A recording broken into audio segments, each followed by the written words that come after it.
नमस्कार, मी कौस्तुभ पटाईत. ऐकूया काही ठळक घडामोडी. मुंबई आणि उपनगरात कालपासून पडलेल्या पावसामुळे सखल भागात पाणी साचलं असून रस्ते आणि रेल्वे वाहतूक विस्कळीत झाली आहे.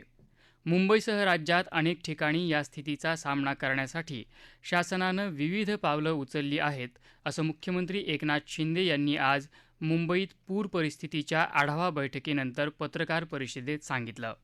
पाणी उपसण्याचं काम सुरू असून रेल्वे, महानगरपालिका आणि इतर यंत्रणा समन्वयानं परिस्थितीतून मार्ग काढत आहेत, असं शिंदे यांनी सांगितलं. किनारपट्टीच्या सर्व जिल्ह्यांमध्ये उद्यापर्यंत मुसळधार पावसाची शक्यता वेधशाळेने व्यक्त केली असून त्यादृष्टीनं आवश्यकता असेल तरच घरातून बाहेर पडावं आणि यंत्रणांना सहकार्य करावं, असं आवाहन मुख्यमंत्र्यांनी केलं. राज्य शासनानं मुंबई, ठाणे, रत्नागिरी आणि सिंधुदुर्ग जिल्ह्यातल्या शाळांना आज सुट्टी जाहीर केली.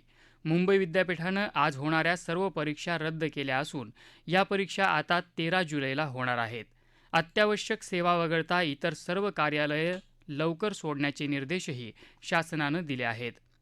विधिमंडळ अधिवेशनासाठी मुसळधार पावसामुळे आमदार वेळेत पोहोचू न शकल्यानं विधानसभेचं कामकाज आधी 1 वाजेपर्यंत आणि नंतर दिवसभरासाठी तहकूब करण्यात आलं.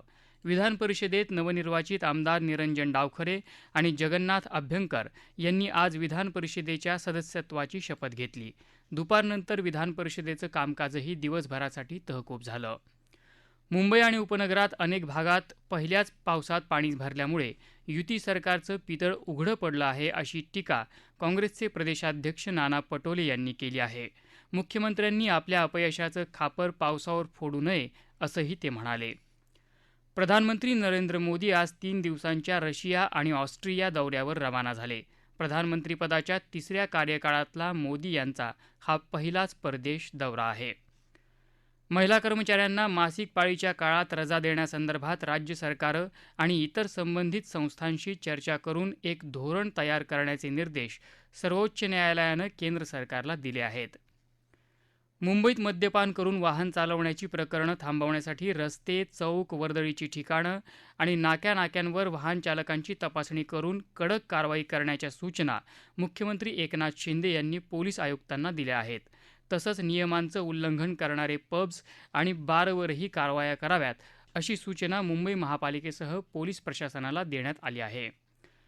मुंबई शेअर बाजाराच्या सेन्सेक्स निर्देशांकात आज दिवसअखेर 36 अंकांची घसरण झाली आणि तो 79,960 अंकांवर बंद झाला. राष्ट्रीय शेअर बाजाराचा निफ्टीही 3 अंकांची घसरण नोंदवत 24,321 अंकांवर बंद झाला. याबरोबरच हे बातमीपत्र संपलं. नमस्कार.